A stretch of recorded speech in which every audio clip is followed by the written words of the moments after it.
গত 16 বছরে যে লুটপাট হয়েছে শেখ হাসিনার সরকার করেছে, এক কথায় অকল্পনীয়।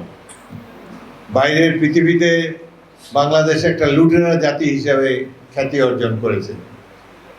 একটা মন্ত্রীর 300-400 করে বাড়ি, লন্ডনে, আমেরিকাতে, দুবাইতে সীমাহীন লুটপাট তারা করেছে।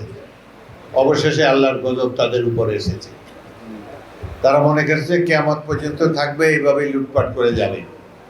আল্লাহর গজব তাদের উপর পড়েছে। শেখ হাসিনা যেভাবে গুম, খুন ইত্যাদি করেছে, অকল্পনীয়। সুতরাং ভবিষ্যতে কোনো সরকার আর এই ধরনের কাজ করতে সাহস করবে বলে মনে হয় না। আমি ধন্যবাদ জানাই বাংলাদেশের সাহসী ছাত্র সমাজকে এবং তাদের অভিভাবকদেরকে, এবং যেসব রাজনৈতিক দল তখন এই মাফিয়াদের বিরোধিতা করেছে তাদেরকে ধন্যবাদ এবং কৃতজ্ঞতা জানাই। তারা এই মাফিয়া সরকারকে বিদায় করে বাংলাদেশের উন্নয়নের পথকে সুগম করেছে। তজুমুদ্দিন এবং লালমোহনে আমাদের কর্মীরা কোনো অপকর্মের সাথে জড়িত হবে না। কেউ যদি কোনো ধরনের চাঁদাবাজি করে, মানুষের উপর জুলুম করে, অন্যায় অত্যাচার করে, এটার কোনো সালিশি করব না। আমি পুলিশকে নির্দেশ দেবো, ধরে সরাসরি জেলে পাঠিয়ে দেবে।